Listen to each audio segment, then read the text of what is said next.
Assalamu alaikum. My name is Hassan Chaudhary. You're tuned into something hot. This is Hot Bites. Assalamu alaikum. Amna. जी वालेकुम अस्सलाम Hasan.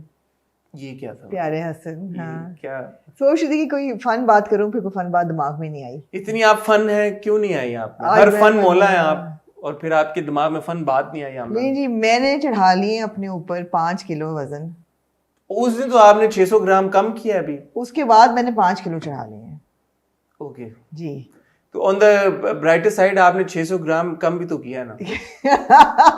Glass हमेशा थोड़ा सा भरा और वो थोड़ा सा भरा अभी फिलहाल ये ग्लास जो है ना, ये काफी खाली हो गया है। तो 5 किलो ही चढ़ा लिया मैंने आपने? 5 किलो पिछले 2 महीने में चढ़ा लिया है। चढ़ा लिया है।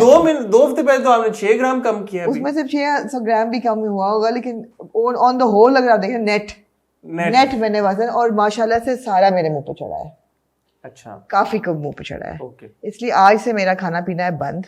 वो 5 दिन रुक जाए, रमजान में शुरू कीजिए। हो सकता है, हाँ, मैंने मतलब रमजान में कौन सा किसका वजन कम होता है? मैंने सोचा आमना जी इस बार इंशाल्लाह ताला मैं अपना वजन कम करूंगा रमजान में। मैंने इस दफा कहा है कि अगर किसी ने पकौड़ों की फरमाइश की घर में, मैं टांगे तोड़ दूंगी। नहीं, पकोड़े तो अच्छे हैं। पकौड़े तो अच्छे होते एयर हैं। फ्राई करें ना उन्हें आप। ओह, एयर फ्राई करें पकोड़ों को। नहीं, उनको लोगों को चाहिए कढ़ाई में से ना ऐसे धुजते हुए तेल में से पकौड़े नहीं, निकलें। एयर फ्राई करें पकोड़ों को। पहले एक बनते हैं आलू के पकौड़े गोल वाले, हाँ। एक बनते हैं आलू पालक प्याज हरी मिर्च के पकौड़े, हाँ। जिनको स्लिवर्स काट के वो क्रंची होते हैं। हाँ बैंगन के पकौड़े, बिल्कुल। हरी मिर्चों वाले भी खाली बनते हैं। हरी मिर्चों के पकौड़े, प्याज वाले भी बनते हैं। पालक के पकौड़े, हाँ। खाली प्याज के पकौड़े, खोती के सर के पकौड़े मतलब है पकौड़े नहीं तो फिर समोसे और जलेबी। कभी जलेबी। हमारे यहाँ स्वीट टूथ सवाए मेरा किसी का नहीं है। अच्छा। नहीं, तो जलेबी कोई नहीं खाता। Jalebi, Nobody has a sweet tooth except for me. Fruit chaat. Fruit chaat जी, हमारे यहाँ फ्रूट चाट क्या होता है कि अफ्तारी खाना और फिर रात को लेट फ्रूट चाट। अच्छा, साथ नहीं आपकी मतलब फ्रूट चाट नहीं, आपकी? अच्छा, साथ ओनली पकौड़ास। ओनली पकोड़ा पकौड़ास और समोसे भी, एक आलू के समोसे और कीमे वाले। कीमे के समोसे जी है हमारे यहाँ। एक तीसरे Chicken के? समोसे नहीं, चीज के समोसे। चीज समोसा। जी, Alright. जिसमें 3 किस्म की चीजों को कद्दूकश करके Alright, उसमें yeah. डिफरेंट चीजें मिला के आप पूछे ना, English style cheese samosa चीज as well. समोसा आपको Alright. खिलाऊंगी मैं, अगर आप एक दिन अफ्तारी में सब करिएगा। इंशाल्लाह। जी इंशाल्लाह। आप लोगों को रमजान पेशगी अफ्तारियां मुबारक हो। जी। आप ये देखें, हम वो कौम है कि अभी रोजे शुरू नहीं हुए और हमने अफ्तारियां प्लान करनी शुरू कर दी। नफल नहीं प्लान किए हुए। नहीं, मैंने नफल प्लान किया। यहाँ से मैंने सोचा मैं इस दफा ना रमजान में तर्जुमे से कुरान शरीफ खत्म करूंगी। जी, बहुत बहुत अच्छी बात है। अल्लाह आपकी हर साल कोशिश होती है कि कुरान शरीफ खत्म हो जाए एक पारा रोज, लेकिन इस दफा मैं तर्जुमे से पढ़ूंगी। माशाल्लाह बहुत अच्छी बात है। अल्लाह आपको इस एंडेवर में कामयाबी अता करे। आमीन आमीन। दुआ में याद रखिएगा। जी। और मैंने सोचा मैं अपने लिए ना वो भी पढ़ूंगी। क्या पढ़ेंगे? वो कौन सी हजरत यूनुस वाली दुआ, वो जो पढ़ते हैं मुश्किल वक्त में? सूरत नहीं, दुआ होती है ला इलाहा ला इल्ला अंता सुब्हानका inni kuntu minaz उसको क्या कहते हैं? आयत करीमा। आयत करीमा। मैं अपने लिए आयत करीमा करूंगी रमजान में। ठीक है। क्योंकि मुझे ऐसा लग रहा है मैं मछली के पेट में फंसी हुई हूँ इस वक्त। ओके। तो अल्लाह मुझे मदद करे मेरे वजन उतारने में। ओके। ये आपका अल्लाह के लिए कौन सा मुश्किल है? अल्लाह मियाँ, ला इलाहा Come on, इल्ला अल्लाह मियाँ, अंता आपके लिए कौन सा सुब्हानका मुश्किल है? inni kuntu minaz zalimin। बहुत ये बड़ी पावरफुल दुआ है। बहुत पावरफुल दुआ जी, है। मैं ये तो हमेशा- वैसे मतलब आप मैं खुला पढ़ती हूँ। मैं हमेशा तकलीफ में ये दुआ पढ़ती हूँ। वैसे और भी मैं पढ़ अभी लिया क्योंकि करें बहुत रोज। नहीं, मैं हर वक्त इंसान किसी न हाँ। किसी तकलीफ में तो होता है। हाँ। मैं हर वक्त खुला पढ़ती हूँ, लेकिन अब मैं क्योंकि एक तकलीफ में हूँ, 5 किलो तकलीफ में एटलीस्ट, तो अब हाँ। मैंने तो फुल फोर्स चलिए, अल्लाह करे कि आपकी तकलीफ इसी हद तक रहे जी, कि भाई आमीन। आपका वजन 5 किलो ज्यादा। हो सकता है मैं रिकॉर्डिंग ना कर सकूं कि मेरा एनर्जी लेवल लो हो जाए। अल्लाह खैर करे। बहरहाल हम आज ऐसा लग नहीं रहा, लेकिन क्या खाया आपने आज? चीज समोसे खाए हुए तो नहीं? नहीं, आज मेरी डाइट का पहला दिन है। अच्छा। हाँ। तो क्या आपने आखिरी क्या चीज खाई है और कब मैंने खाई? आखिरी चीज खाई है ब्लैक कॉफी और सेब। ब्लैक कॉफी और सेब। ये जी। रिकॉर्डिंग से कितनी देर पहले? 5 बजे खाया था। 5 बजे आपने खाया जी। और हम 2 घंटे 3 घंटे जी हो गए हमको। जी। तो अच्छा आफ्टर इफेक्ट है अब मैं इंतजार कर रही हूँ आप जाए तो मैं खाना खाऊंगी। क्या खा रही हैं आप? मैंने सोचा है हसन के उस दिन भी आपने कहा कि मैं डाइट पे चली गई हूँ तो मैंने को कीमा बनाया मिक्स। हाँ, वो उसी से थे तो 600 ग्राम कम हुए थे। कम हो गए एक मील से आपके जी। माशाल्लाह। नहीं, मैंने सोचा देखें शाम को ना कार्ब्स नहीं खाने, ठीक है 5 o'clock के बाद। ओके ठीक है ना, और शाम को प्रोटीन भी डिसेंट खानी है, लेकिन ज्यादा सैलेड पे। ओके तो मैंने अभी एक अपने लिए पूरा बोल सैलड का बनाया है ठीक है, जिसमें पत्ते ही पत्ते हैं और किनोआ है और माशाल्लाह। ये चीज़ें हैं। बहुत अच्छी उसके साथ आज मेरे एग्स का डे है, तो आज मैं अपने लिए ऑमलेट बनाऊंगी जिसमें मैं डालूंगी मशरूम्स और baby spinach. Okay, very good, जी। Very healthy. 2 दिन eggs, 2 days chicken, 2 days fish, 1 day beef. इतनी गर्मी में मछली खा ली है? जी जी, मैं बिल्कुल सैमन खाऊंगी, मैं बिल्कुल। सैमन खा, Of of course। हसन ये ना कह रहे Of course, हैं। सैमन खाए। वो आम लोगों का जो होता है ना, मछली खाने से क्या खाना है? बशीर दारू भाई मछ- हाय बशीर दारू भाई कहाँ इस वो कराची में मछली मिलता? का कॉन्सेप्ट आम लोगों का ही नहीं होता है वो ना। जबरदस्त तो वो concept। ये नहीं होता ना कि सामन मैं खाऊंगा। अच्छा ठीक है, ओके आमना जी, आज हम इकट्ठा हुए हैं हॉट बाइट्स की एक और एपिसोड को लेकर, ना कि अपने अपने डाइट प्लान्स आपके साथ शेयर करने के लिए, बट आई होप कि दिस इज गुड मोटिवेशन, क्योंकि रमज़ान आ रहा है और रमज़ान में हम पिछले साल भी बात कर रहे थे जब हमने एक स्पेशल हॉट बाइट्स किया था उससे पहले, कि एक तो ये है कि ऑब्वियसली हमारा फोकस तो ट्रांसमिशंस की तरफ भी होता है कि रमज़ान में क्या कौन से ड्रामे आ रहे हैं, क्या आ रहे हैं।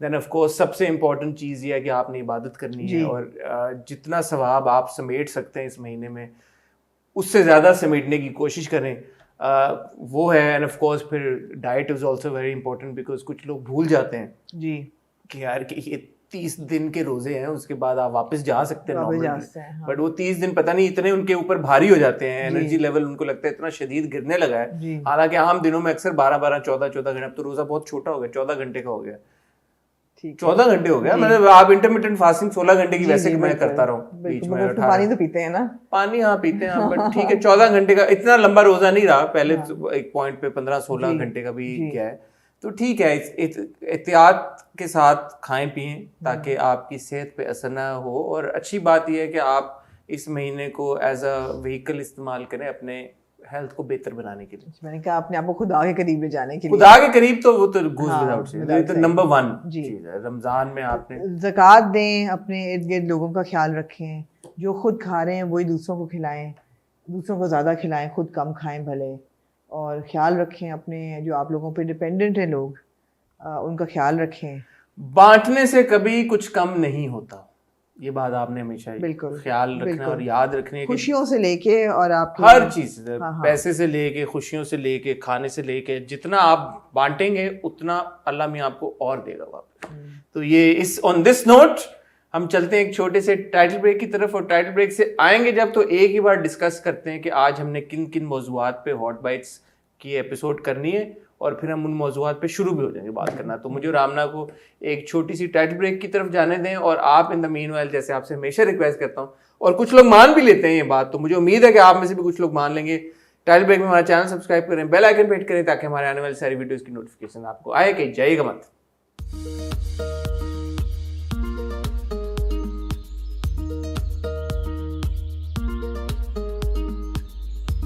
जी हसन जी आमना गोगे कल हमारे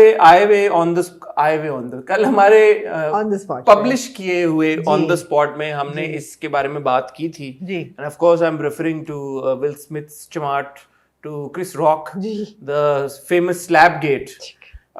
लेकिन एक डेवलपमेंट ये हुई है कि आज विल स्मिथ ने अपोलोजाइज कर लिया, जी। उन्होंने अपने इंस्टाग्राम पे एक पोस्ट इट्स किया। अ 101 on how to apologize. It's a 101 on how to apologize, and Amna and I were wondering if there are any messages to be drawn out from this episode, this incident, There कि जो अगर हम फर्ज करें कि इसको local circumstances या अपने सेलिब्रिटीज को मद्देनजर रखते हुए देखें कि उनसे कोई इस तरह की चीज हो जाए, तो क्या ऐसी चीज की जा सकती है कि इस तरह की अनप्लेजेंट सिचुएशन से एक बेहतर तरीके से निकला जा सके, क्योंकि अनप्लेजेंट सिचुएशन और इंसिडेंट तो हो गया और वो अनप्लेजेंट भी बहुत है, लेकिन अब इसके बाद क्या हो, क्या करें? एक वो टॉपिक है हमारा। दूसरा, हमने अपने व्यूवर्स को अपडेट करना है नस्फ के बारे में। हम बताते आ रहे हैं आपको NASF national amateur short film festival, जो अभी हो नहीं गया था वैसे, एक हुआ है और अगले साल का भी आ गया है, अनाउंस हो गया, अनाउंस हो गया। तो जब हमने पिछली अपना वीडियो रिकॉर्ड की थी नस्फ के बारे में, तो बहुत सारे लोगों ने हमसे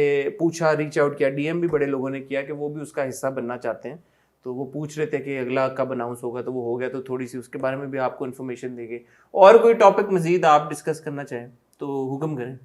अभी तो नहीं, शायद बात करते करते कुछ नहीं, शायद बात करते कुछ हम रमजान की जो 3 ड्रामे हैं उनकी बात कर चुके हैं, रमजान ट्रांसमिशंस के ऊपर भी हम बात ट्रांसमिशन पे भी हम बात कर चुके हैं, और पीछे एक काफ़ी पिछले 2 हफ्ते में एक एपिसोड हुआ एहसन खान के शो पे जी। दीपक परवानी और नादिया हुसैन के साथ।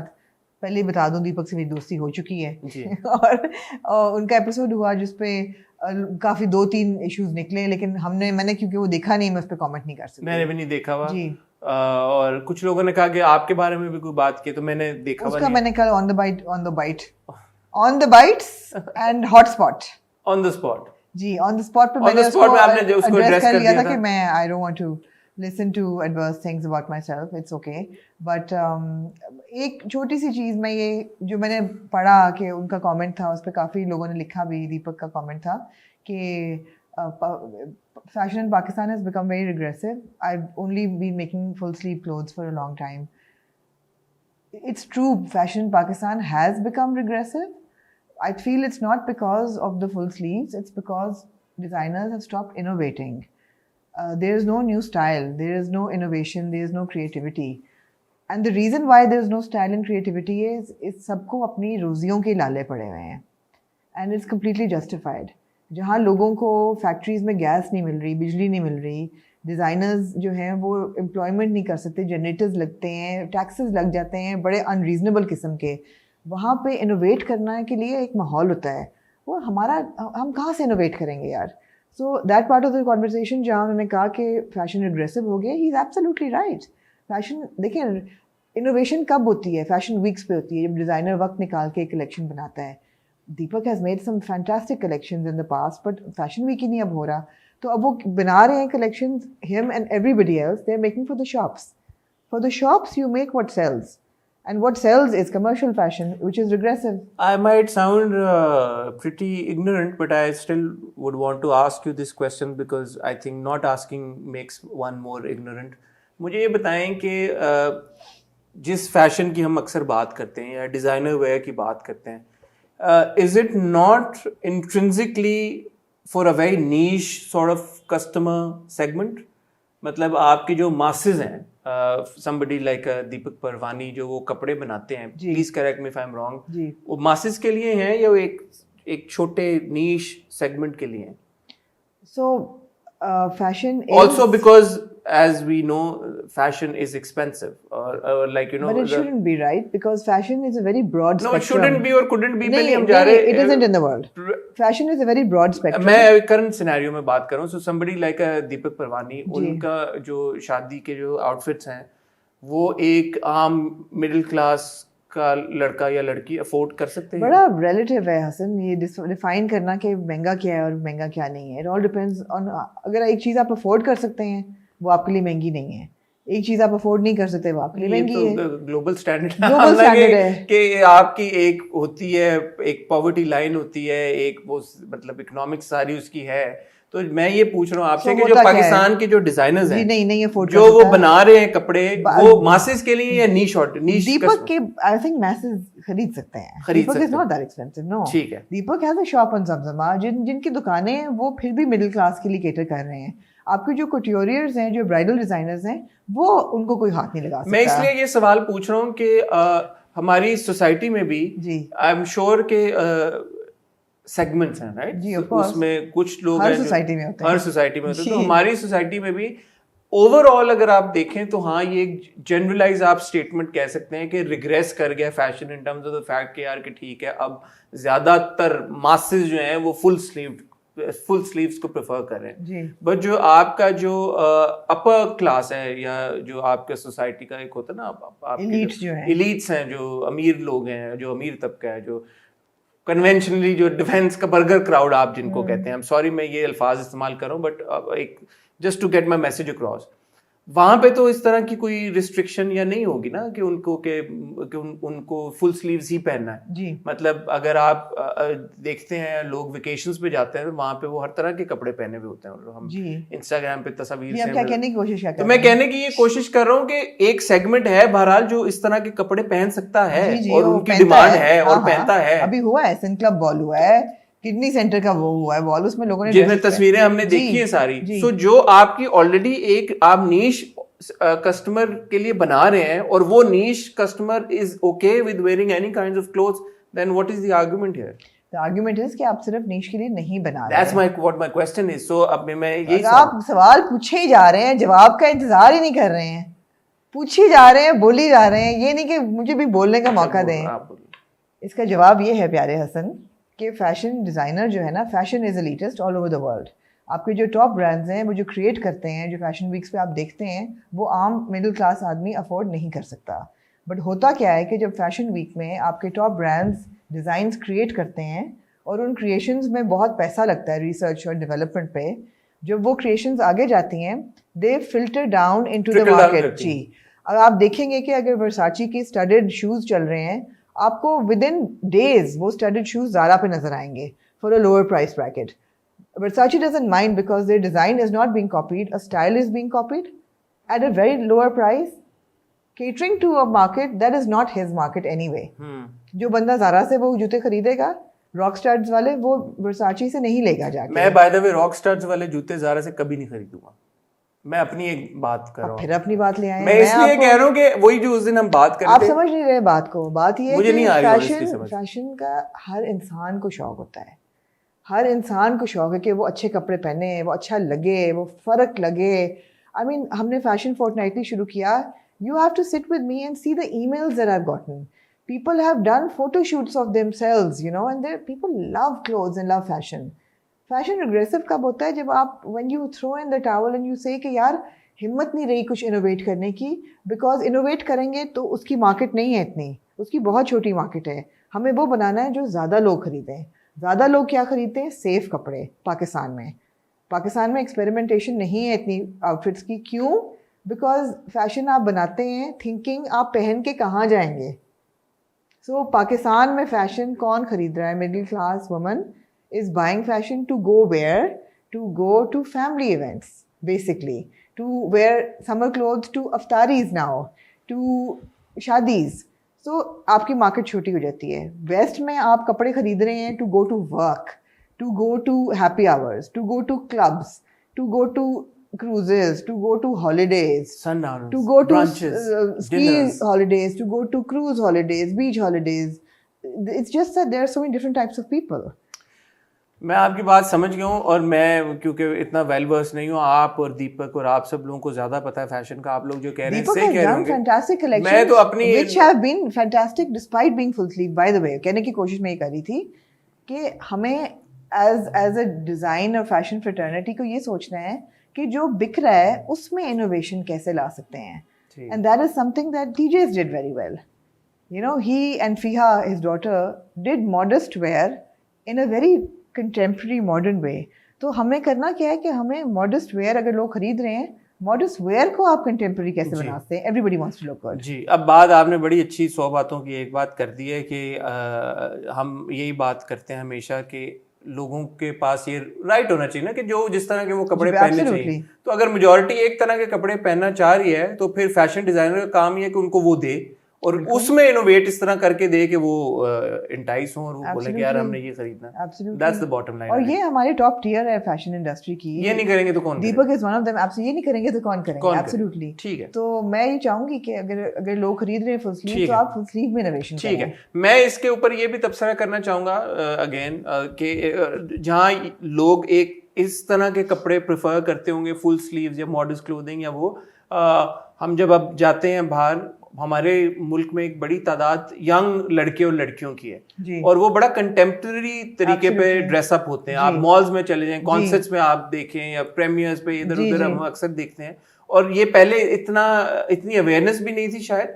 सो एक बहुत बड़ा सेगमेंट यूथ का है जिनको आप ये दे सकते हैं अच्छे डिजाइन और बेहतर तरीके के कपड़े। देखिए हमारे सब डिजाइनर्स ने अरब मार्केट के लिए डिजाइन करना शुरू किया और देख के कलेक्शन नजर आता था कि अच्छा ये अब मिडिल ईस्ट के लिए कलेक्शन है, because it was slightly blingier, it was heavier on the crystals, it was you know more glamorous, kaftans थे लंबे, you could tell. So you have to customise fashion according to the market.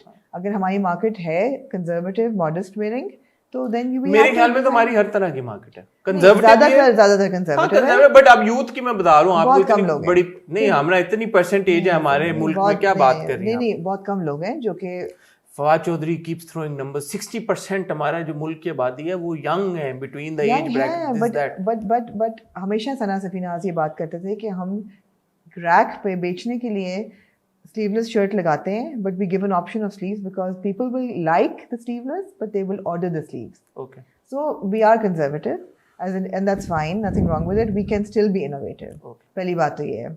एक जो मुझे है ना complain brands से पाकिस्तान में, यार they are not making plus size clothing and I will take names here, I will take Ego because I went online yesterday और उनके इतने मजे के कुर्ते आए हुए हैं। मेरी बीवी ने ऑर्डर किया उस दिन। आपकी बीवी तो साइज उनका बड़ा अच्छा है ना, तो कर सकती है। मेरे जैसा बंदा, they're offering large size clothing, not even extra large. Extra large में भी इनके साइजेस बहुत कंजूसी से होते हैं, बट ईगो वालों से मेरी अपील है, प्लीज एक्स्ट्रा लार्ज इंट्रोड्यूस करें। Somebody like Kim Kardashian is giving you a 4x on her Skims. 4x? 4x, yeah. It's like कोई औरत ऐसी नहीं होनी चाहिए जो ऑनलाइन जाए और वो खरीद ना सके, या वो ये सोचे कि ये मेरे लिए नहीं है। ईगो वाले कपड़े इतने मजे के कुर्ते हैं। एक है खूबसूरत सा जो लूडो वाले सांप नहीं होते, वो ही कुर्ते पे बने हुए। आप सोचिए मैं पहनूंगी ना वो, आपको नजर आ रही हूँ ना मैं वो पहनी हुई वो कुर्ते में, है ना? सांप हो और आप हो और आपको लग रहा है ना कि सपोलो से घिरी हुई। It's in a large size. It's not even an extra large. Ego वालों, अगर आप लोग सुन रहे हैं तो प्लीज आमना जी के लिए एक्सेल। मुझे नहीं सिलवाने कपड़े, मुझे रेडी टू वेयर लेना है, लेकिन मेरे साइज का कोई बना ही नहीं रहा। रेडी टू वेयर लेना है उनको, तो प्लीज उनके लिए आप ये करें। जी जी, तो ये थी एपिसोड फैशन फोर्टनाइटली की। फैशन से अच्छा, थैंक यू आपकी इनसाइट का। मुझे बड़ी इन्फॉर्मेशन मिलती है, इवन तो मुझे समझ नहीं है, लेकिन शौक आपको बड़ा है फैशन का, आप ज्यादा वो ना बने भूले। नहीं, मुझे अच्छा लगता है सुन के। एनीवे, मूविंग ऑन टू जी, मैं आपको बता रहा था नस्फ के बारे में। National amateur short film festival है। आमना जी क्या कहना चाहेंगी नस्फ के बारे में? बहुत अच्छा इनिशिएटिव है जी। I really like the fact that the government and the state is investing in students जी and nurturing them and giving them an opportunity to make creative content and then giving them an opportunity to go and study film outside of Pakistan. That is such a brilliant exposure जो कि शायद इन बच्चों को कभी ना मिले। जी, कम है बच्चे जो जा रहे हैं, लेकिन जा रहे हैं। नहीं, कम नहीं है, 15 बच्चे। मैं थोड़ा हर बार की तरह 60% जो यूथ हमारी है मुल्क की, उसमें से 15 बच्चे। New York film academy Australia Gold Coast, तो ये छोटी बात नहीं है। पिछले साल ये हुआ था national amateur short film festival. ये ब्रेन चाइल्ड है जी DG ISPR general Babar Iftikhar साहब का, और इसको ministry of information and broadcast की फुल सपोर्ट हासिल है। सो ये कोई एवी दैवी सा फेस्टिवल नहीं है, ये स्टेट लेवल के ऊपर स्टेट सपोर्ट की वजह से ये हो रहा है। मैं और आमना इस जर्नी का पिछले साल शुरू से लेके आखिर तक इसका हिस्सा रहे हैं, और मैं यहाँ पे शुक्रिया अदा करना चाहूँगा ministry of information and broadcast as well as ISPR का, जिन्होंने हमें ऑन बोर्ड लिया as their media partner. We very thankful to them.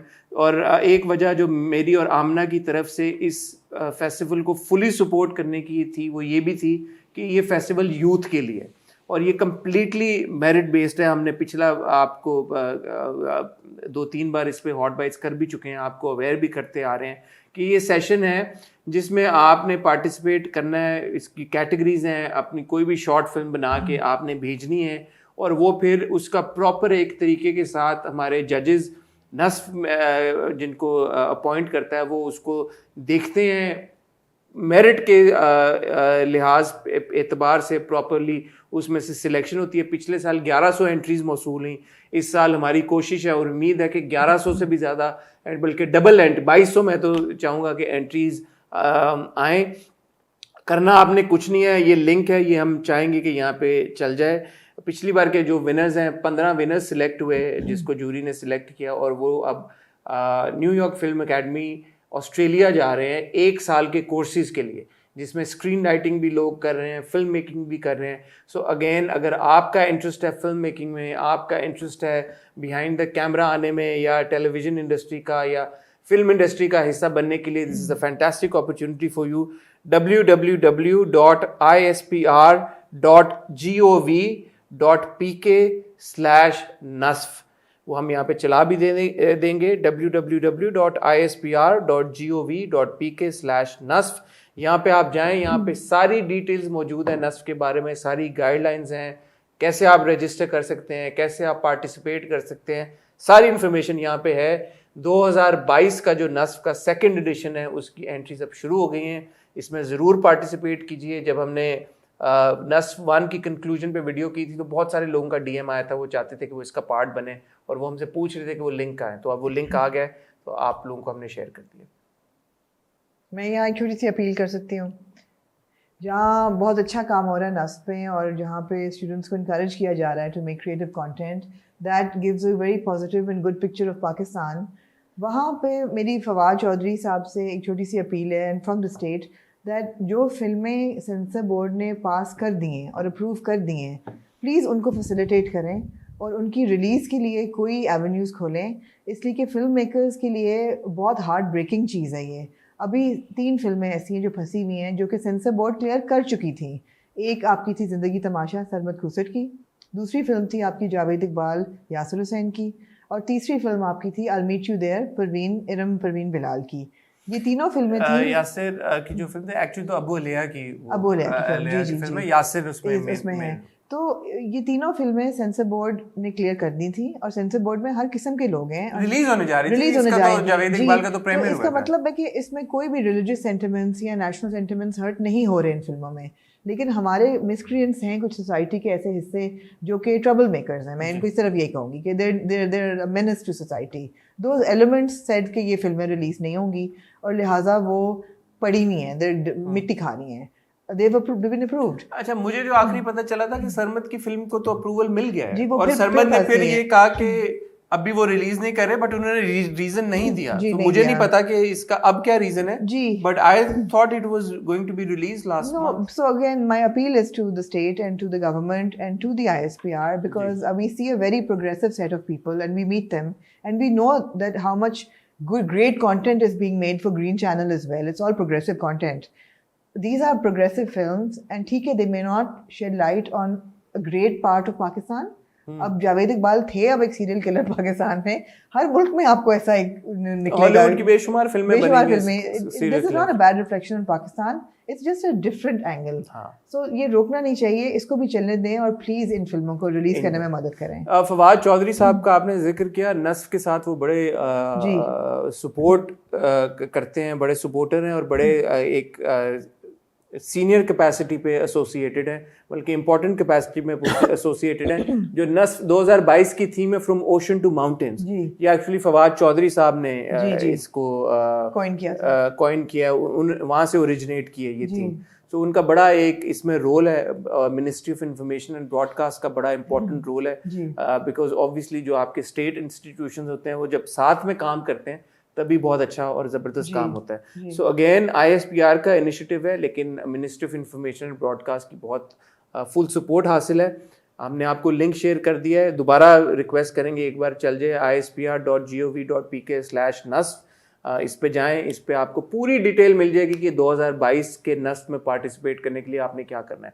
अगर आप जीत गए, पिछले साल के जो 15 विनर्स हैं वो मैं जैसे बता रहा हूँ न्यूयॉर्क फिल्म एकेडमी गए 1 साल के कोर्सेज और एक्सपीरियंस बड़ा अच्छा है because they are mentored by top actors and top artists of the country. Of course, तो पिछले साल शान भी थे, हुमायूं सईद भी थे, बहुत सारे और, माहिरा खान थी, वहाज अली थे, रमशा खान थी, देन वी हैड ज़ारा नूर अब्बास सिद्दीकी, और बहुत सारे लोग थे जो इसका फेस्टिवल का हिस्सा थे और उन्होंने काम किया और बड़ा ज़बरदस्त काम किया, लोगों को मेंटोर किया, बच्चों को, यंग टैलेंट को स्काउट किया, तो ये बड़ी ज़बरदस्त बात है। So again our best wishes are with NASF and with all of you guys would be participating, may you all succeed इंशाल्लाह, आमीन। जी आमना जी, now moving on to the other main agenda of today. जी, Will Smith slapping Chris Rock at this year's Oscars. जी, उन लोगों को जिनको नहीं अभी भी समझ आई, क्योंकि आज मुझे किसी का फोन आया, अच्छा, मेरे कजन का, तो यार ये क्या हुआ है, मैं जिधर देख रहा हूँ तो ये चंड पड़ रही है एक बंदे को, तो ये हुआ क्या है? ये नहीं उसने कजन ने किया कि पढ़ लेके जाके, नहीं, क्योंकि हर जगह सिंपल ना पूछना फोन करके कि ये हुआ क्या है। तो आपने जी बताएं कि हुआ क्या है। हुआ ये कि जी ऑस्कर 22 की सेरेमनी चल रही थी जी लाइव टेलीविजन पे जी, और क्रिस रॉक जो थे वो होस्ट थे जी, और वो मजाक कर रहे थे गेस्ट पे जो हमेशा होता है। जिनको नहीं पता, क्रिस रॉक एक कॉमेडियन है। क्रिस रॉक एक एक्टर स्लैश कॉमेडियन है और बड़े पॉपुलर एक आर्टिस्ट हैं। वो हर एक का मजाक उड़ा रहे थे और उन्होंने जब नॉमिनेशन, जैसे कि हमारी अवार्ड सेरेमनीज में भी होता नहीं उनके बहुत ज्यादा होता है, हमारे यहाँ तो कुछ भी नहीं होता। हमारे में तो लेकिन हमारे यहाँ भी होता है, बहुत माइल्ड बेबी लेवल पे होता है जी। जो वहाँ होता है वहाँ उसके मुकाबले में नहीं होता।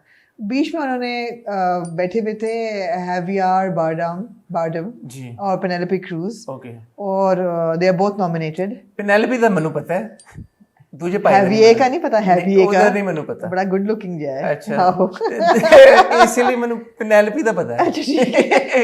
तो वो बैठे हुए थे और क्रिस रॉक ने कहा कि ये दोनों को देखे ना आप, ये तो इनमें से तो कोई भी जीता तो दोनों ही हारेंगे। जो अगर वो पेनेलोपी जीत भी गई तो जावियर हारेगा, अगर वो जीत गया वो फिर भी हारेगा बिकॉज बीवी उसकी हार गई है। तो उसने एक इस किस्म का एक जोक मारा। ठीक है, ठीक है, लाइट हार्ट। और हमने देखा कि वो दोनों हंस रहे थे उस जोक पे। फिर उसने कहा कि अल्लाह करे कि विल तो जीत ही जाए ना, क्योंकि जेडा जो है वो तो नॉमिनेटेड नहीं है। तो विल तो अल्लाह करे जीत ही जाए और हम ना जेडा की जीआई जेन की नॉमिनेशन का वेट करेंगे। जीआई जेन 2 का इंतजार करेंगे। जेडा का जीआई जेन 2 का हम इंतजार करेंगे। क्यों जी जीआई जेन 2? इसलिए कि जेडा ने करा ली अपनी bald, she shaved her head. Okay, but she's also losing hair because of alopecia. No, but at the Oscars she had shaved her head. So what I have inferred and understood, because what she's been doing is she's been sharing her journey with the people, with her fans and with all her followers on Instagram. So she used to tie a turban earlier. तो उन्होंने कहा कि यार कि I want to embrace it. So earlier last year, I think later at some part during the last year, she said that on her daughter Willow's insistence, she said I'm going to embrace my bald head now. So she even posted videos जहाँ पे उन्होंने कहा कि ये मेरी line भी बीच में नजर आ रही है सर के ऊपर, तो ये बड़ा मेरा बढ़ रहा है मसला. So I'm just going to stay now the way that it is, right? तो उन्होंने फिर उसको मजीद आई थिंक क्रू कट करा लिया या जो भी. और आई एम श्योर कि क्रिस रॉक को पता होगा कि ये उनके साथ, क्योंकि there was nobody who didn't know. ऐसा नहीं कि क्रिस रॉक को पता ही ना हो कि जी. क्रिस रॉक ने मेरा नहीं ख्याल कि खुद इस पे अभी कोई बयान जारी किया है, but some people are saying that Chris Rock did not know. He was unaware. Okay. And I don't know. We can't speak on his. Anyway, his joke was not called for. Okay. It was inappropriate. He said G.I. Jane 2 because G.I. Jane में Demi मूर का जो किरदार था उनका crew cut होता है. उनका crew cut होता है जी.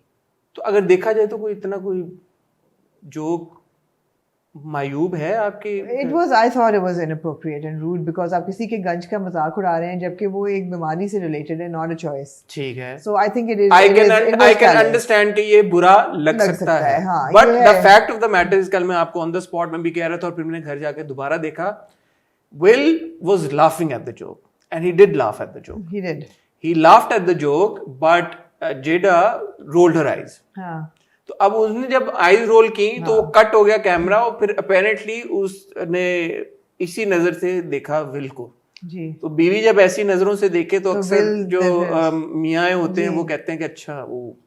हाँ, बट इतना रिएक्शन कोई. तो फिर वो उठ के गए और उन्होंने जाके थप्पड़ मारी उनको, और बहुत जोर का थप्पड़ मारा क्रिस रॉक को.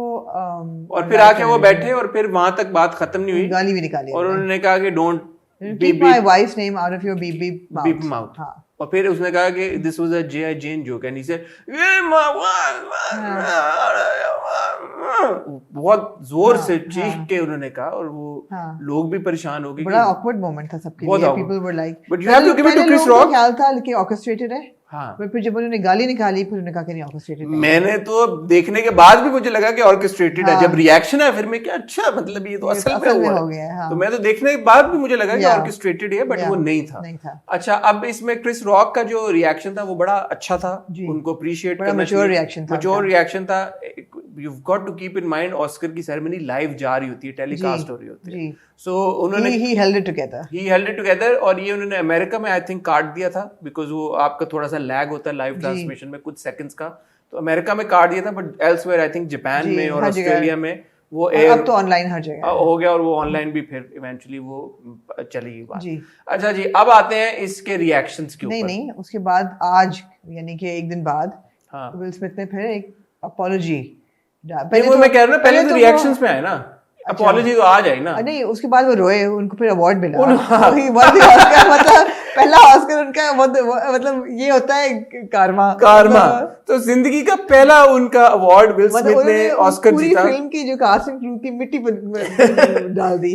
He went on to win the award. और फिर वो जब स्टेज पे गए तो उन्होंने तब भी अपोलोजाइज, क्रिस रॉक से अपोलोजाइज नहीं किया और खुले अल्फाज में इसको रेफर नहीं किया इस मामले को। उन्होंने कहा कि डेंजल वॉशिंगटन ने मुझे बोला कि when you are at your highest then that's when the devil comes to you. तो विल स्मिथ बड़े रिलीजियस हैं, तो अक्सर इस बात का इजहार भी करते हैं। तो उन्होंने कहा कि मेरे से गलती हो गई। मैं क्योंकि उनकी किताब पढ़ रही हूँ आजकल, मैंने इससे दो चीजें निकाली जी। मेरा तो ये दिल नहीं मानने को किया कि वो इंसान है जो लोगों को मारते हैं। तो उनकी किताब पढ़ के ना दो चीज़ें आपको समझ आती हैं। एक तो ये है कि उन्होंने उस अपने पार्ट ऑफ हिज कैरेक्टर को टैप इन किया, उस वक्त वो निकला। His father was a violent man. He used to hit his mother a lot. There was a lot of domestic violence in Will Smith's house. So, and he felt as a child, and he's written this in his book, that he could never protect his mother. And he had that feeling of protection, and he always felt like a loser, that he could never, even as a teenage boy, वो कभी बाप को रोक नहीं सके। तो उनके अंदर ये गिल्ट था। तो मेरे ख्याल है इसको लेके एक तो वो ओवर प्रोटेक्टिव भी हुए बीवी के लिए कि मैं he went the extra mile to protect her. Secondly I feel may be he inherits that violence streak from his father. मुझे दोनों बातें ख्याल में आई। ठीक है, अब मैं उनको कुछ जानता नहीं ना, मेरी रिश्तेदारी मैंने किताब पढ़ी है सिर्फ। ठीक है, मतलब ਤੁਸੀਂ ਤੇ ਡਿਸਾਈਫਰ ਕਰ ਲਿਆ ਜਿਵੇਂ ਤੁਹਾਡਾ ਬਚਪਨ ਦਾ ਲੰਗੋਟੀਆ ਯਾਰ ਹੈ, ਮੈਨੂੰ ਨਹੀਂ ਪਤਾ ਕੁਝ ਵੀ। But from what we see now the thing is Amna the public's reaction to it. A lot of people condemned Will's action, and I think that's the right thing to do. Because obviously violence या किसी को थप्पड़ मार देना वो भी public stage किसी भी हालत में जस्टिफाइड नहीं है। बट लाइव शो हो रहा है और तब जाके आप इसको कन्फ्रंट करें, इसका बहुत बेहतर तरीकों के साथ कन्फ्रंट किया जा सकता था। सो ये तो बात गोज विदाउट सेइंग कि विल स्मिथ का किसी को भी थप्पड़ मार देना नाजायज़ होता है। हम अक्सर जब ड्रामों में आमना बात कर रहे होते हैं कि फीमेल किरदारों को थप्पड़ पड़ रहे हैं, तो आगे से हमेशा से ये सवाल उठता है कि मर्दों को भी तो थप्पड़ पड़ते हैं। तो नहीं जी, मर्दों को थप्पड़ पड़ना भी सही बात नहीं होती। और आज ये एक एग्जाम्पल हमारे सामने है जहाँ पे एक मर्द ने दूसरे मर्द को थप्पड़ मारा, तो कोई भी इसको भी कंडोन नहीं करा, सब कंडेम ही करें कि ये नहीं होना चाहिए था। अब कुछ लोग आमना ये भी हैं, वो कह रहे हैं यार कि फैमिली की खातिर उसने थप्पड़ मारा तो जायज़ है और इसमें कोई इतनी कोई बुरी बात भी नहीं है। तो इस मुद्दे के ऊपर आपका क्या ओपिनियन है? कहीं से जायज़ नहीं है, किसी को थप्पड़ मारना कहीं से जायज़ नहीं है। उन्होंने कहा जी बीवी के मतलब नहीं जी, आई एम सॉरी, किसी को मारना बीवी के लिए, अगर आपकी बीवी को किसी ने मारा है और आपने मारा है उसको तो बात बनती है। लेकिन उसने बीवी को आपको मारा नहीं, एक जोक, ठीक है, बुरा जोक क्रैक किया, in bad taste. The joke was in bad taste. The joke was in bad taste, but it did not merit him to be humiliated on a live platform so big. It was not justified by any stretch of imagination. ठीक है, not at all. तो academy basically आप लोगों की information के लिए जो Oscar awards हैं इनके जो तयन होता है वो एक अकेडमी करती है जिसके 9,000 से ज्यादा मेंबर्स हैं, ओवर 9,000 मेंबर्स। 9,000 3,500 है। 9,000 मैंने आज हॉलीवुड रिपोर्टर पे मैं देख रहा था। Over 9,000 members which includes actors and artist and executives, studio executives. तो ये कोई आम बात नहीं है, एकेडमी की बड़ी एक मतलब पावर है उसका। फिर एक बोर्ड ऑफ गवर्नर्स भी है। तो कल एकेडमी ने भी एक ट्वीट किया और उन्होंने एक स्टेटमेंट जारी किया। उन्होंने कहा कि यार ये बड़ी, हम इसको कंडेम करते हैं और ऐसा होना नहीं चाहिए, एंड ये matter is still under review. तो उन्होंने ये नहीं कहा कि उन्होंने माफ कर दिया या विल स्मिथ को एकेडमी से निकाल दिया या नहीं निकाला। और पुलिस डिपार्टमेंट ने परस्यू किया for violence because it's a crime. Chris Rock ने chose not to file. But Chris Rock chose not to file. Not to press charges. तो Chris Rock ने charges press नहीं किए विल स्मिथ के, तो वो पुलिस वाला मामला रफा दफा हो गया। लेकिन एक मामला जो रह गया वो एकेडमी का रह गया अब कि एकेडमी विल स्मिथ के बारे में क्या डिसीजन लेगी। आज मैंने ऑस्कर ही ना वापस ले लें उससे। ऑस्कर मेरे ख्याल में नहीं ले सकते, बट वो एकेडमी से उसको निकाल सकते हैं विल स्मिथ को। सो अब मैंने जो आज एक आर्टिकल पढ़ा उसमें पता चला कि 12 के करीब senior members of the academy had a rushed sort of a virtual meeting the next day, और उसमें वो भी डिवाइडेड थे कि यार कि ये हो तो गया लेकिन अब इसमें आधे कह रहे होंगे यार कर तो दिया उसने लेकिन व्यूज बड़े आए हैं चलन दो। अब उन्होंने भी कहा कि यार हम इस पे क्या एक्शन ले वो अब अभी हम डिसाइड नहीं कर रहे। और बेसिकली एसेंशियली मुझे जो समझ लगी पढ़ के कि ये वो वाले एकेडमी के मेंबर्स हैं कि जिनकी बड़ा रख रखा हुआ है, तो ये अगर बोर्ड ऑफ गवर्नर्स को कोई चीज अगर रिकमेंड करेंगे तो होगा वही, but they are also divided कि अब हमने करना क्या, कुछ ने कहा कि ठीक है जो हो गया, इस बात को खत्म करो, मिट्टी पाओ। बात ये है कि अगर क्रिस रॉक चार्जेस प्रेस नहीं कर रहा तो फिर एकेडमी का भी थोड़ा सा मुश्किल हो जाता है डिसीजन। क्रिस रॉक का तो बड़ा बन है ना फिर एक तरह से। हाँ, तो थोड़ा हालांकि उसने भी गलत किया, लेकिन उसको जो चमाट पड़ी वो चाहता तो वो है। अच्छा जी, इस सब के बीच में विल स्मिथ ने आज अपोलोजाइज कर दिया। हाँ जी। और विल स्मिथ ने अपने अपने इंस्टाग्राम पे एक उन्होंने नोट लिखा, उसकी उन्होंने तस्वीर लगाई, किया उन्होंने कुछ नहीं, और साथ वही उन्होंने नीचे कैप्शन में भी लिख दिया, अगर आप इजाजत दें तो मैं चाहूंगी आप पढ़े जरा। Violence in all of its forms is poisonous and destructive. My behavior at last night's Academy Awards was unacceptable and inexcusable. साफ अल्फाज में my behavior at last night's Academy Awards was unacceptable and inexcusable. Jokes at my expense are a part of the job. But a joke about Jada's medical condition was too much for me to bear, and I reacted emotionally. I would like to publicly apologize to you, Chris. I was out of line and I was wrong. I would like to publicly apologize to you, Chris. I was out of line and I was wrong. उन्होंने 2 दफा लिखा है या आप 2 दफा? मैं stress करने के लिए कह रहा हूँ. I am embarrassed and my actions were not indicative of the man I want to be. There is no place for violence in a world of love and kindness. I would also like to apologize to the Academy, the producers of the show, all the attendees and everyone watching around the world. I would like to apologize to the Williams family and my King Richard family. I deeply regret that my behavior has stained what has been an otherwise gorgeous journey for all of us. I'm a work in progress. Sincerely, Will. Yeah, dude. I mean, you spoiled it for the King Richard family for sure. But you see, this is all you need to do. What an apology though. I think that it's a really good apology. वो gaslight नहीं कर रहे, वो ये नहीं कर रहे कि मैंने इसलिए किया तो यूं हो गया। वो कह रहे कि इसलिए किया, लेकिन उसने कहा इनएक्सक्यूजेबल है, लेकिन नहीं, उसने कहा कि हाँ इनएक्सक्यूजेबल। हाँ, उसने कहा कि मैंने किया इसलिए था, लेकिन इनएक्सक्यूजेबल है मेरा बिहेवियर और अनएक्सेप्टेबल है। एंड और मैं माफी चाहता हूँ और मैं गलत था। अच्छा, अब माफी मांगना एक इतनी खूबसूरत चीज है। हर इंसान गलतियां तो करता है, हर इंसान से गलती होती है at some point in their life. जो लोग ये कहेंगे जी हमसे गलती नहीं होती, वो झूठ बोल रहे हैं, या फिर वो इतने अनअवेयर हैं कि वो डेंजरस हद तक अनअवेयर हैं। Everybody makes mistakes and everybody is a work in progress. अगर आपने गलती ऐसी की है जो आपको एकदम समझ भी आ गई कि आपने कितनी बड़ी गलती की है, आप अपॉलोजाइज फौरन करें and you can actually get it over with, other than कि वो आप उसको एक गन बना दें। आप कुछ कहना चाहेंगे? आप कुछ कहना चाह रही हो और नहीं कह पा रही? मैं ये चाह रही हूँ, आप सना जावेद की बात करी। मैं सिर्फ सना की बात नहीं कह रही, मैं अपने आर्टिस्ट की बात कर रही हूँ, सबकी, कि बहुत कम ऐसा होता है कि कहीं से आपको एक अपॉलोजी आती है, और अपॉलोजी अगर लोग करते भी हैं तो प्राइवेटली करते हैं। इन पब्लिक इस किस्म की अपॉलोजी देना मैंने नहीं कभी देखा। I don't know why it's so difficult for people to apologise. अब आप सना का ही एपिसोड ले लें, सना के खिलाफ जो पहले उनकी जो मॉडल जो थी मनाल, उन्होंने जो लिखा उनके बारे में, और जो इतने सारे लोगों ने लिखा, कुछ तो हुआ ही होगा ना हसन जी, सब लोग कंप्लेन कर रहे हैं। I feel and I'm sure that Sana disagrees with me, and I'm saying this for her benefit as well, but I feel all she needed to do was go online or put up a post that said that this allegation has been made against me. This happened on our set. It's a misunderstanding, but in retrospect, I see that my behavior may be perceived as bad or whatever, and I apologize for it. If I've hurt her feelings, I think we can sit down and sort it out. I'm a work in progress. जो कि हर बंदा है. That's all.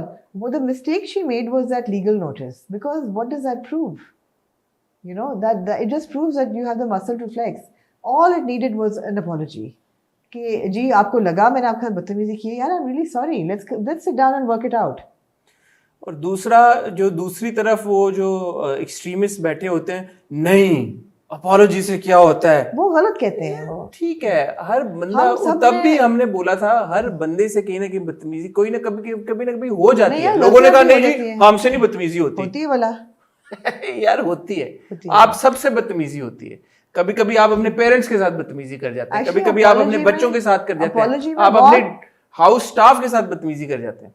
Apology में बड़ी power है, apology में बहुत power है। आप एडमिट करें कि यार आप इंसान हैं, आपसे गलती हो सकती है, आप इंसान हैं, हो सकता है आप ही किसी बात को अगले इंसान ने, वो भी इंसान है, गलत परसीव किया हो, मगर आप उस वक्त बी द ग्रेशियस वन से, यार तुम्हें लगा मैंने तुम्हारे साथ बदतमीजी किया, आई apologise, let's sit down and work it out. I'm a work in progress. This shouldn't happen. We're all working together. That's all it needs to be done. और आप ये भी सोचें कि माफ़ करना ये अल्लाह ताला की सिफत है, एक माफ़ करना, जी बिल्कुल, ये बड़ी बात है। बिल्कुल। अगर आप किसी को माफ़ कर देते हैं तो इसको वो रिलीजियसली आप सोचें, आपको जो सुकून मिलता है एक अपने दिल में। मैंने तो खुद देखा है कि ever since we started the program, मैं कई दफ़ा मुंह फट होके ऐसी बात कर जाती हूँ जो बाद में मैं सोचती हूँ मुझे नहीं करनी चाहिए थी, मगर मैं फिर अगले एपिसोड में जाके जब अपोलोजाइज करती हूँ तो जितने लोगों के डैगर्स ड्रॉन होते हैं मेरे बारे में कि oh how dare you blah blah blah, they all like thank you for apologising, और सुकून मिलता है ना, सुकून मिल जाता है, and you can bury the hatchet then.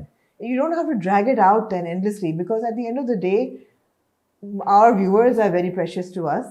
At the end of the day the industry is very precious to us. We don't want to lose friends or peers or create bad blood with people we are working with. अच्छा माहौल रखें, अच्छा कारमा रखें, गलती हुई है apologise करना है यार, अपोलोजाइज से आप छोटे नहीं पड़ेंगे, बड़े होंगे। बेशक आपको लगे कि आपने कोई गलती ना की हो, लेकिन कोई अगला बंदा आपकी किसी बात से हर्ट हुआ है तो कुछ तो आपने ऐसा कहा है ना जिससे उसको तकलीफ हुई है, आपको शायद नहीं एहसास, बैठ के बात करें। तो हमारे एक्टर्स, हमारे हम सब के लिए जो दूसरे मुल्क में रहने वाले की मीडिया फ्रेटर्निटी है, उनके लिए क्या लेसन है इस पूरी एपिसोड से? किस एपिसोड से? ये विल स्मिथ वाली और क्रिस रॉक वाली। एक तो ये कि इमोशनली इतने don't get carried away by your emotions. नहीं, पहले इसमें आए ना कि इस तरह की सेरेमनीज पे इस तरह का ह्यूमर होना चाहिए या नहीं होना चाहिए? जी होना चाहिए। I think we need to take ourselves little less seriously. Humour से ही सेरेमनी चलती है। अगर इस सेरेमनी में ह्यूमर नहीं होगा ना तो ये इतनी बोरिंग हो जाएगी कि कोई हद नहीं है। तो ह्यूमर तो जरूरी है। This is the only thing. और हमारी अवार्ड सेरेमनीज में तो बहुत ही माइल्ड, मतलब लेमन एंड हर्ब से भी नीचे। तो ये भी पता है कि लोग अपने बाद में एडिट में निकलवाते हैं चीजें, या स्क्रिप्ट में से लतीफे निकलवाते हैं, इतना माइल्ड होने के बावजूद। उम्र पे भी किसी के अगर आपने कुछ कहा हो कि जी फलाना बंदा जो है वो उसकी उम्र नहीं, उस पर भी लोगों ने इतराज किया है। तो हमारे तो ईगोज बहुत ही सेंसिटिव है फॉर नो राइम और रीजन। और ये दूसरी बात है कि ये लाइव जा रहा था तो कटा भी नहीं सकते, आप ये भी नहीं कह सकते कि ये तो निकल गया तो ये निकल गया। We need to take ourselves less seriously. ठीक है, तो इस तरह का ह्यूमर हो सकता है, लेकिन अगेन ह्यूमर में भी कहीं ना कहीं वो लाइन ठीक है यार कि किसी की मेडिकल कंडीशन है उसका मजाक ना उड़ाएं। यार आपको खुद भी पता होता है बिलो द बेल्ट ह्यूमर कहाँ जा रहा है और कहाँ एक्सेप्टेबल है। ठीक है, और हर कल्चर का, by the way, her culture का एक्सेप्टेबल लेवल फर्क है ऑब्वियसली। तो क्रिस रॉक को ये जो क्रैक इन हाइंडसाइट नहीं करना चाहिए था, especially since he knows that Will Smith is very sensitive about his wife. Since he knows but that Will was laughing, that's my thing. No, but I think हंसियानी हंसी थी वो। नहीं वो normal, मैंने भी देखा था, मुझे नहीं लगा। पहला लेसन ये है कि आप ह्यूमर जरूर रखें। ह्यूमर ऐसा नहीं है कि आप डिवॉइड कर दें किसी भी सेरेमनी को। दूसरा लेसन ये है कि अगर आपने जोक करना ही है तो फिर अपने कल्चरल बाउंड्रीज में रह के या सोशल बाउंड्रीज में रह के, तो जोक नहीं बनता। किसी की बीमारी के ऊपर जोक ना करें। तो वो लाइन का आप ख्याल रखें यार कि मैंने वो लाइन क्रॉस नहीं करनी। दूसरी बात, तीसरी बात ये कि अगर किसी ने कर दिया है तो इसका ये मतलब नहीं आप उठ के जाके उसको चमाट मार दें। जी ठीक है, तो और अगर मार दी है तो फिर अपोलोजाइज कर लें। और अगर ये सब कुछ हो गया है तो फिर जैसे कहते हैं ना, अनअबैशड अपॉलॉजी दें, जिसमें कोई गैस लाइटिंग नहीं होनी चाहिए अगले बंदे की, कोई reserved half hearted half baked apology नहीं होनी चाहिए। मैंने पिछली बार भी बोला था, हम ना माफी मांगने से कभी कुछ छोटा हुआ है? बिल्कुल भी नहीं। कितना अब उसका कद बढ़ गया। और विल स्मिथ का कल तक जो लोग उसके खिलाफ भी थे, अब ठीक है, जो होना था वो तो हो गया ना। इसका सोल्यूशन क्या? ये पता चल गया विल स्मिथ थप्पड़ मार सकता है हाँ, अगर उसको गुस्सा चढ़े तो। किसी को मैंने देखा, किसी ने लिखा यार कि ये तो अब विल स्मिथ ने एक ऐसा दरवाजा खोल दिया कल को, जो आपके कॉमेडी क्लब्स हैं सारे, अब कोई भी स्टैंड अप कॉमेडियन जाके कुछ भी कर रहा है, कोई किसी को लाइसेंस मिले कोई भी जाके थप्पड़ मार दे यार किसी को। ऐसा ही है। तो ये इस तरह के वेस्ट में तो ऑब्वियसली एक आपको पता है पूरे स्टैंड अप कॉमेडी का और ये कल्चर है एक, तो फिर इसका तो मतलब है कि उन सबको अब लाइसेंस मिल गया। बिल्कुल। तो it's good on will Smiths part that he came out and he apologised and in clear words, and also not just apologized but admitted that he was wrong. I think that's the most important thing. So lesson to be learned is that if somebody, ye to khair, this was not an allegation, this was done in like on live television. No, but I want you to also stress on the fact that the fifth lesson is that the apology needs to be done in the right way. Of course. एक होता है ना apology for the sake of an क्या apology. कहा था, half baked apology नहीं होनी चाहिए, बट बात ये है कि अगर आपके खिलाफ कोई एलिगेशन करता है, ये तो एलिगेशन नहीं थी, ये तो हमने देखा, वो तो विटनेस किया, लेकिन अगर कोई एलिगेशन आती है उसको एकदम से नी जर्क रिएक्शन में रद्द नहीं करें, उसको एकदम रिएक्ट नहीं करें, आप इमीडिएटली डैमेज कंट्रोल आप करें अपॉलॉजी कि आपने मेरे बारे में ये बात की है। अगर आपको लगता है गलत बात की है, आप कहें कि आपने मेरे बारे में बात की है, मुझे इस चीज़ का एहसास नहीं था, ऐसा लगता है there is a misunderstanding, but if I have hurt your feelings in some way, I apologise, let's sit down and talk. अगर आपको लगता है कि आपने गलत काम नहीं किया, और अगर आपको लगता है कि आपने किया है तो फिर आप मान लें, और अगर आपने किया है तब भी आप इंसान हैं, आपसे गलती हो सकती है, आप कहें कि यार हाँ मेरा एटीट्यूड सही नहीं है, I apologise, we have to work together, let's get beyond this. अगर हम में से सारे गलती ना करें तो फिर हम इंसान कैसे हुए? हमें मजा क्या है फिर गलतियां ना? ये तो हम सब ने करनी है। हाँ। गलतियां भी करेंगे, गलत काम भी करेंगे, बट आपने अवेयर रहना कि भाई ये गलती हो गई, हमसे गलत काम होगा, माफी मांग लें और बेहतर करें अपने। बिल्कुल ऐसा ही है। तो ये बड़ा अच्छा आपने, आमना जी शुक्रिया आपका कि 5-6 लेसन आपने। हाँ, और इस पे फोकस है कि अगर आपको लगता है कि आप पे इल्ज़ाम गलत है तो आप कहें कि आपकी फीलिंग्स हर्ट हुई हैं, मुझे नहीं पता, आई फील दैट मैंने ऐसा कुछ नहीं किया, बट अगर आपको लग रहा है तो आई स्टिल अपोलोजाइज। अगला बंदा अगर अपसेट है तो हाँ, ठीक है, मैं रिव्यू करूंगा अपने एक्शंस को। मुझे नहीं लग रहा मैंने कुछ किया, लेकिन अगर आप अपसेट हैं तो शायद मेरी कोई बात बुरी लगी हो, तो I still apologise and I will review my I will review exactly I will review my जरूरी नहीं कि जो एलिगेशन लगा रहा है वो सही भी हो। हाँ, तो ये माने बगैर भी आप अपोलोजाइज कर सकते हैं कि मैंने गलती की है। बिल्कुल ठीक है। So good lessons there. I just hope के दूसरा मैंने ये देखा कि इन्होंने तमाशा उस तरह से भी नहीं लगाने दिए, लगने मेरे ख्याल है काफी कंट्रोल किया वैसे कि अब XYZ एक्टर भी विच पे आ गया है, वो चौथी जो उन्होंने उस वक्त ये एंटरटेनमेंट ने काफी एक्टर्स के लिए रिएक्शंस ऑन द स्पॉट मैंने भी देखे हैं 2-3 आए। ऐसा नहीं कि अब अपने अपने ट्विटर पे जाके, अपने अपने इंस्टा स्टोरी पे इंडस्ट्री है ना, at the end of the day तो फिर यूनाइटेड ही है ना, अपने इंस्टा स्टोरी पे जाके। I think will Smith generally is a very liked person, he is not a disliked. And he's again, if you go and see his Instagram and like you know his social media वो अपने family को बड़ा साथ लेके चलने वाला इंसान है। और आप अगर आप विल स्मिथ की इस हरकत को समझना चाहते हैं तो उनकी किताब पढ़ें जिसका नाम है विल। मैं कितना प्रमोट कर रही हूँ, मुझे पैसे नहीं दिए गए इसको प्रमोट करने के लिए, मैं रीडिंग को प्रमोट करना चाहती हूँ। अगर आप चाहते हैं विल स्मिथ ना भी पढ़े, आमना जी ने समझा दिया। अगर आप विल स्मिथ का ज़हनी सफर समझना चाहते हैं, उनकी किताब पढ़ें जिसका नाम है विल। वो अवेलेबल है लिबर्टी बुक्स पे। लिबर्टी बुक्स ने जब देखा कि हम विल प्रमोट कर रहे थे तो उन्होंने हॉट 10 के नाम से एक प्रोमो कोड जो जनरेट किया है, वो भी हम चला देंगे, प्लीज चला दें। Hot 10 is your promo code, HAUTE and the number 10 H capital। इस पे 10% डिस्काउंट, इस पे 10% है। अगर ऑलरेडी किताब डिस्काउंटेड है तो भी उस पे मजीद 10% आपको मिलेगा टिल 31 मई। अच्छा हाँ, अच्छा अभी 2 महीने तक। अगर आप सबको चाहिए कि हॉट 10 का अवेल करके विल खरीदें, ये बहुत, और विल के अलावा भी लिबर्टी बुक्स बड़ा शानदार एक अगले महीने में एक और किताब आपको, और हमें इसके पैसे नहीं मिले। नहीं, हमें कोई पैसे नहीं मिले। महंगा शायद उन्होंने पॉकेट कर लिया, लेकिन उनको भी नहीं मिला। हमें कोई पैसे नहीं मिले, हमें खाली डिस्काउंट मिला। हमें डिस्काउंट मिला है और हम किताबों को और रीडिंग को प्रमोट करना चाहते हैं। बहुत अच्छी बात है, ठीक है। बहुत शुक्रिया आमना जी आपका, आपने ज्वाइन किया। जी, आपने ज्वाइन किया, ओह माय गॉड। आपने हमें बड़ा अच्छे, और आपने अपने ब्रिटिश एक्सेंट में लोगों को, जी शुक्रिया। मैं तो कहाँ, पता नहीं कोई है ही नहीं ब्रिटिश एक्सेंट, बट ये अच्छा है। और ख्याल रखें, ये चीज हम कल भी ऑन द स्पॉट में कह रहे थे, ये कोई ऐसी अनहोनी चीज नहीं थी, ये हो सकती थी हमारे अवार्ड शो में, बिल्कुल हो सकती थी जी। और ये हो जाती, और फिर हम सब सोच रहे होते कि ये यार ये क्या हो गया है। और ये तो ठीक है, ये आप नोट बना लें जहन में कि इंटरनेशनली भी हॉलीवुड जैसे जगह पे और ऑस्कर जैसे, मैंने सोचा आज का हॉट बाइट्स करें, the number of times people have slapped people in our industry. No one has publicly, well not on a live television, मतलब बट अदरवाइज पीपल हैव जी, certainly। थैंक यू आमना जी, thank you all. और आपका feedback हमें इंतजार रहेगा। Fashion के ऊपर आमना जी ने बात की, उसके ऊपर आपका क्या ओपिनियन है? Guys, plus size clothing please, plus size clothing का मैं अपनी ऑडियंस से थोड़ा सा अपना फीडबैक चाहूंगा कि आप लोगों को वाकई, मैं अपनी इन्फॉर्मेशन के लिए पूछ रहा हूँ कि रिग्रेस कर गया फैशन हमारे मुल्क में। आप लोग किस तरह का फैशन पसंद? और डियर डिजाइनर्स, मैं पूरे बाजू पहनती हूँ, रिग्रेसिव ड्रेसर नहीं हूँ, खुदा की कसम। मेरे लिए भी कपड़े बनाए, मेरे साइज के बनाए, खुदा के लिए। हाँ, जब आमना जी चाहें तो वो स्लीवलेस भी पहन लेती हैं। तो मैं स्लीवलेस कभी नहीं पहनती, और मैं फुल स्लीव पहनती हूँ। प्लीज मेरे लिए कपड़े बनाएं, और प्लीज प्लस साइज में बनाएं। ठीक है। और आप लोग बताएं यार, आप लोग क्या है, आप अग्री करते हैं, डिसएग्री करते हैं फैशन के ऊपर? आप लोगों का क्या कमेंट है, हमें ज़रूर बताइएगा। और नस्फ की एंट्रीज खुल गई हैं, हमने आपको बता दिए लिंक, उसके लिए अगर आप अप्लाई करना चाहते हैं ज़रूर करें, बल्कि हम इनकरेज करेंगे आपको ज़रूर करें। और फिर ऑफ कोर्स विल स्मिथ के मामले के ऊपर आपका क्या टेक है, और आपको क्या लगता है जनरली इसमें से और कोई ऐसे लेसन ड्रॉ हो रहे हैं जो हमने मिस आउट कर दिए? मुझे रामा को अब इजाज़त दीजिए, जुम्मे को हम मिलेंगे विद हॉट रिव्यू, तब तक के लिए खुदा हाफिज़।